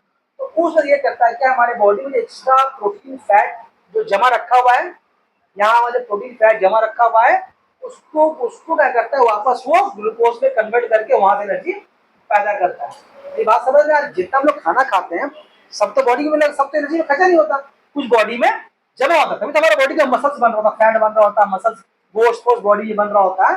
तो जब किसी वजह अगर खाना अगर बहुत देर तक नहीं खाया जाए तो लाइसोसोम करता क्या है, वो जो बॉडी में एक्स्ट्रा प्रोटीन फैट चर्बी जो जमा हो गया उसको वो खाना उसको वो गला करके खत्म करके वहां से एनर्जी पैदा करती है। बात समझ में आ रही है? इससे क्या होता है कि बॉडी में एक्स्ट्रा फैट थोड़ी जल्दी जमा बोलो नहीं होती है। अच्छा, बॉडी के इस सिस्टम को बोलते हैं फेगोसाइट्स। मतलब बॉडी को जब खाना नहीं मिलेगा ना तो बॉडी खुद की पार्ट को खाना शुरू कर देता है। इसीलिए हम लोग क्या करते हैं, साल में 1 महीना में रोजा रखते हैं, है ना। रोजा रखने से शुरू बनाया गया कि बॉडी में जब आपकी बॉडी में एक्स्ट्रा फैट प्रोटीन जब भी जमा हो गया, अगर आप एक 12 घंटा 16 घंटा अगर आप खाना नहीं खा रहे, कुछ भी पी नहीं रहे हैं, तो उस टाइम करता है कि लाइसोसोम आपके बॉडी में एक्स्ट्रा प्रोटीन फैट है वो खाना शुरू करता है। रमजान में अगर तुम सही से रोजा रख रहे हो और अनाप शनाप नहीं खा रहे हो, ऐसे एकदम मतलब इफ्तार हुआ तो एकदम सब चीज फोड़ रहे हो, बैगन आलू चाप बैगन फलाना ढिकाना चना वना समोसा खा रहे हो, तब तो तुम पेटला हो जाओगे खा करके। लेकिन अगर तुम सही से रोजा रख रहे हो, रोजे का अगर तुम साइंसी वैल्यू का तुम समझ लोगे तो तुम देखना सही से अगर तुम रोजा रख रहे हो तो तुम रमजान के 1 महीने के बाद तुम और 1 महीने से पहले तुम्हारे अंदर बहुत फर्क नजर आएगा। तुम्हारा बॉडी वो स्लिम हो जाएगा, तुम्हारे बॉडी का जो अंदर का जो पूरा फंक्शन है वो नए तरीके से रिवाइव हो जाएगा, तो तुम्हारा बॉडी एक नया फ्रेश बॉडी बन जाता है जो सही से रोजा रखते हैं। सिर्फ डॉक्टर लोग भी करता है कि आजकल बोलता है, बहुत सारा डॉक्टर लोग रोजा रखता है। और हम लोगों में क्या है कि 1 महीना तो हम लोग का फर्ज है और बाकी हफ्ते में 2 दिन रोजा रखा जाता है, सोमवार और जुमेरात। ऐसे का बात आप ये तो अलग बात है, आप मत रखिए। सोमवार और पता नहीं, पता आप लोगों को पता, इन लोग को पता नहीं पता, मजा तो नहीं रखते हैं सब लोग, लेकिन वो रोजा रखना चाहिए सोमवार को। और अच्छा क्यों रखना चाहिए? सुनो मतलब सुन्नत मतलब सुन्नत मतलब आप सल्लल्लाहु अलैहि वसल्लम जो पाबंदी से करते थे सोमवार और जुमा को रोजा खास तौर से रखते थे, क्यों रखते थे बताएं? मालूम है क्यों रखते थे? हैं? नहीं पता। आप सदर ने जिसे पूछा कि आप सोमवार का रोजा यानी पीर के रोज का रोजा वो पाबंदी से क्यों रखते हैं, साहबा कराम ने पूछा, तुमने फरमाया कि इस दिन सोमवार के दिन में पैदा हुआ था और आज ही के दिन मेरे पास पहली वही आई थी। तो पहली वही इसी के दिन आई थी और पहला आप सल्लम के जो पैदाइश हुई थी वो सोमवार के दिन ही हुई थी, इसीलिए वो हर सोमवार को पाबंदी से रोजा रखते। नहीं पता आप लोगों को, ऐसी रखते कुछ खास जुबरात खास बात होगी, अल्लाह रसूल जानते होंगे। फिर सोमवार के बारे में उन्होंने एक्सप्लेन किया इसके बारे में। फिर बात कहाँ से कहाँ चला गया भाई, लाइसोसोम। बात समझ में आ रही है? तो सुनो क्या बोल रहा है, गिजा की कमी होने पर ये जालिम आदमी लाइसोसोम ये साइटोप्लाज्म में मौजूद प्रोटीन चर्बी ग्लाइकोजन को हजम करके खाना शुरू कर देता है और वहां से एनर्जी प्रोवाइड करवाता है। तीसरा पॉइंट क्या, गिजा की बहुत ज्यादा कमी होने पर ये खुलिए के ऑर्गेनल्स में खाना, मतलब अगर इसको सही टाइम तक खुराक नहीं मिला तो इसको भी खाना शुरू करेगा। मतलब क्या, सेल को ये मार देगा। इसीलिए हम लोग अफ्तार के बाद खाना खा लेते हैं कि भैया बॉडी के सारे सर ऑर्गेनल को तुम मत मारो, जो खाना दे रहे हैं। तो इसी लाइसोसोम की वजह से अफ्तार करते हैं हम लोग, नहीं करेंगे तो क्या होगा, हमारे बॉडी के सारे सेल को वो मार देगा। कहाँ से कैसे कैसे बात है अच्छी। अब बताइए किसके बारे में बात करेंगे लोग अब, राइबोसोम के बारे में। बोल के बड़ी बाकी है, बता रहे उसके बारे में आएगा। राइबोसोम क्या चीज है? राइबोसोम जो है ये प्रोटीन फैक्ट्री है। ये बॉडी में प्रोटीन, बॉडी मतलब सेल के साइटोप्लाज्म में प्रोटीन को बनाने में मदद करता है। जो हमारे बॉडी में प्रोटीन है उस प्रोटीन को बनाने में जमा रखने में मदद करता है, इसीलिए क्या बोलते हैं राइबोसोम एक तरह का प्रोटीन का फैक्ट्री है। ये क्या लिखा है सुन लीजिए, इनका काम प्रोटीन तैयार करना होता है। ये खुलिए के अंदर प्रोटीन की नन्ही फैक्ट्री के तौर पर काम करते हैं। इसके अलावा चर्बी के मेटाबॉलिज्म में भी हिस्सा लेते हैं। छोटा सेल, खाली तुम सोचो सेल या छोटा कितना है, उसमें सारी चीजें हैं। हैरत नहीं होता कभी कभी, तुमको तो नहीं होता होगा, तुम तो पिज्जा खाते बड़ा बड़ा, नहीं खाते हो। घड़ी बंद है, 6:40 हो गया और 5 मिनट। तो ये तुम्हारा राइबोसोम क्या है? ये प्रोटीन के फैक्ट्री के तौर पे काम करता है। बॉडी में प्रोटीन को बढ़ाने का जिम्मेदारी किसके ऊपर है? अब बात करें किसके बारे में हम लोग? इसके बारे में, गोल्गी बॉडीज के बारे में। क्योंकि जब तक हम लोग इसके बारे में नहीं पढ़ते काम क्या है तो ये समझ में नहीं आता। ये इसका काम क्या है? ये प्रोटीन को तैयार करने में मदद करता है। गोल्गी बॉडी का काम क्या है? ये गोल्गी बॉडी का काम क्या है कि राइबोसोम के जरिए जो प्रोटीन तैयार हुआ है, राइबोसोम ये तैयार किया प्रोटीन को, राइबोसोम के जरिए प्रोटीन को तैयार किया प्रोटीन को वो क्या वो सेव करने में मदद करता है। क्या बोलेगा सुनिए, ये राइबोसोम के जरिए बनाए हुए प्रोटीन को अपने अंदर जमा रखता है। इसलिए पहले उसको नहीं पढ़ाया था, ये पहले होता फिर बाद में ये होता, लेकिन बुक में पहले ये लिखा हुआ है। तो राइबोसोम प्रोटीन बनाता है, बना के जमा कहाँ पर रहता है? वो गोल्गी बॉडीज के पास। और इसका एक खास काम क्या है? ये खुलिये की तकसीम के दौरान सेल प्लेट बनाता है। सेल प्लेट किससे बनाता है? प्लांट सेल में। गोल्गी बॉडी जो है सेल डिवीजन के दौरान सेल प्लेट बनाता है। सेल प्लेट बनाने का मतलब क्या, वो भी सुन लीजिए। जब एक सेल जब डिवाइड हो रहा होता है ना, जब एक सेल जब डिवाइड होता है तो दो हिस्से में डिवाइड होता है। एक हिस्से में उसका न्यूक्लियस और दूसरे हिस्से में उसका साइटोप्लाज्म। तो पहले डिवाइड होता है न्यूक्लियस, क्योंकि वो सबसे इंपॉर्टेंट पार्ट। इसके बारे में बात ही नहीं कर लोग अभी, बात नहीं, बहुत इंपॉर्टेंट पार्ट ये वाला। हाँ, ऐसे कैसे बोलो इसका बहस हो रहा है कहाँ पर थे हम? हाँ, तो बोल रहे ये सेल प्लेट बनाने में मदद करता है। मतलब क्या? जब एक खुलिया में दो न्यूक्लियस बन जाता है, लेकिन दोनों न्यूक्लियस खुलिया के एक ही साइटोप्लाज्म में रहता है। बोलने का मतलब ये है कि मान लीजिए ये एक सेल है, ठीक है, इसमें एक न्यूक्लियस था। अब ये न्यूक्लियस डिवाइड होकर दो न्यूक्लियस बन गया, ठीक है, लेकिन दो न्यूक्लियस बनने के बाद ये फिर भी क्या एक ही साइटोप्लाज्म में मौजूद है। इसको बीच से टूटना होगा, जब बीच से टूटेगा वो तो दो सेल बनेगा। ये दो सेल बनने के लिए यहाँ पर बनता है एक सेल प्लेट, जिसमें हेल्प कौन करता है? गोल्गी बॉडी हेल्प करता है। इसीलिए बोला है गोल्गी बॉडी जो है सेल प्लेट को बनाने में मदद करता है, जिससे दो साइटोप्लाज्म बनते हैं और दो सेल अलग अलग बन जाते हैं। बोलो, बात समझ में आ रही है? नहीं समझ में आ रही है? अच्छा, ये चैप्टर तो इम्पोर्टेंट चैप्टर, इसको स्किप करता अच्छा रहता। स्किप करते तो आपको साइंस जिंदगी समझ में नहीं आता। तो हालांकि आप भी बहुत डीप में नहीं पढ़ा, अगर बॉडी को पढ़ना आपको तो जाके बैठ के बुक का रीडिंग कीजिए, कंधा हटाइए कंधे से। हाँ, तो आप बहुत डीप में पढ़ना है तो जाके बुक का स्टडी कीजिएगा, बहुत ही इंफॉर्मेशन है। हम बस आपको जो इम्पोर्टेंट बात है वो पढ़ा रहे हैं, ठीक है। अब आइए किसके बारे में बात करेंगे हम लोग? वैक्यूल के बारे में बात करेंगे।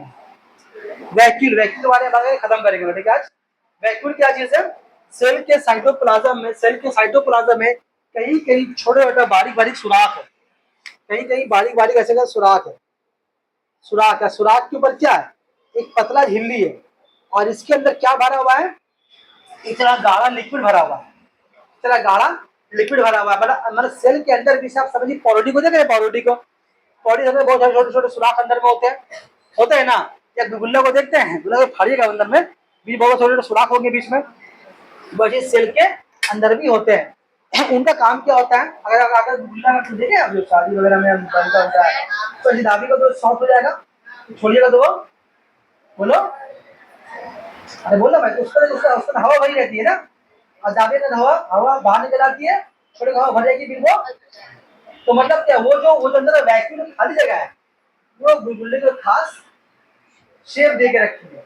वैसे सेल को भी ये खास शेप दिए रखी है, मतलब बाहर की तरफ धक्का दे के सेल को फुलाए हुए रखती है। यदि भी पढ़ेंगे आपको समझ में आएगा। उसके अलावा क्या काम है देखिए इसका। उसके अलावा बोल रहा है कि खुलिये के अखराजी मादों को वैक्यूल में जमा किया जाता है। सेल का जो अखराजी मादा होता है, अब सेल अखराजी मादा क्या चीज है? अखराजी मादा किसको बोलते हैं? अखराजी मादा जो है एक ऐसे सेल के अंदर जो बहुत सारे मेटाबॉलिक रिएक्शन चल रहे होते हैं, तो मेटाबॉलिक रिएक्शन के दौरान सेल के अंदर बहुत सारे नाइट्रोजनस जहरीले मादा पैदा होते हैं, जिनकी मौजूदगी अगर सेल में मौजूद रहे कुछ घंटे तक का, तो हमारा बॉडी मतलब टेम्पररी डैमेज हो सकता है या मर सकते हैं। तो उस वैक्यूल के अंदर जो अखराजी मादे हैं उनको बॉडी से बाहर निकालने का सिस्टम, जिसी का नाम है यूरिनेशन, क्लीनिंग, जो पेशाब को पानी को फिल्टर करता है। उसी से जो बॉडी का जो नाइट्रोजन सब्सटेंस वो पेशाब की शक्ल में बॉडी से बाहर आता है। तो बाहर आने से पहले जहां पर टेम्पोरी जमा रखा जाता है कि ब्लड यहां से आएगा और इसको लेके चला जाएगा, वो जगह कहां पर है? वैक्यूल है। बात से बारे साइटोप्लाज्म में जो मेटाबॉलिज्म चल रहे हैं उस दौरान बहुत सारे नाइट्रोजनस जहरीली चीजें पैदा होती है साइटोप्लाज्म में, सेल में रहते नहीं है लेकिन वैक्यूल में जमा हो गए। वैक्यूल में के पास कौन आता है? ब्लड, वहां से उसको ले जाता है। तो इसलिए क्या बोले वहां पर कि खुले के अकाजी मादे वैक्यूल में जमा रहते हैं और ये खुलिये का ऑस्मोटिक दबाव यानी कि एक प्रेशर मेंटेन, जैसे खुलिया खुला हुआ गोल स्फेरिकल शेप का होता है। वैक्यूल में जमा पानी के दबाव से आप पौधे वगैरह सीधे खड़े रहते हैं। यहाँ एक तना है, एलोवेरा का प्लांट है, तो खड़ा है ना, या कोई पौधा स्टेट खड़ा है, डंटल स्टेट खड़ा, किसके बिना पर? इसी वैक्यूल के बिना पर वो स्टेट तना हुआ खड़ा रहता है, क्योंकि उसके वैक्यूल में पानी जो है भरी हुई है, वो पौधे को एकदम स्टेट खड़े रखा है। आधी पौधे में, जो पौधे पानी में होते हैं, इस वैक्यूल में गैस जमा कर लेते हैं जिसकी वजह से वो पानी के ऊपर चले आते हैं। कमल का फूल, पाना जो हम लोगों का होता है, हाइसिन जिसको बोलते हैं, पाना जो तालाब वगैरह में होता है, तो पौधे के पानी के ऊपर क्यों आ जाते हैं? इनके अंदर हवा भरी होती है वैक्यूल में, किसी में पानी भरा हुआ, किसी में हवा भरा हुआ। जो जो पौधे पानी पाया है तो उनमें क्या भरा हुआ है? हवा भरा हुआ, ताकि हल्के को ऊपर चले आते हैं। यहाँ छोटे छोटे पौधे आस पास में क्या भरा हुआ है? पानी भरा हुआ है। उसके अलावा हमारे बॉडी में शुगर, मिनरल्स और ऑर्गेनिक एसिड को जमा रखने का काम करती हैं। आज कहते रहने देते हैं, थोड़ा सा एनर्जी बचाना आपको, क्लास साइंस ही बढ़ाना। बाकी जो कुछ बचा, ये वाला बच्चा और ये बच्चा, ये पढ़ा के नेक्स्ट डे खत्म हो जाएगा। लेकिन नेक्स्ट डे में सारी चीज पूछेंगे कि जिसका किसका कौन कौन काम है। ठीक है, आज इतने ही। बाकी मैंने गलत सुधर पानी गलत किसका सुधार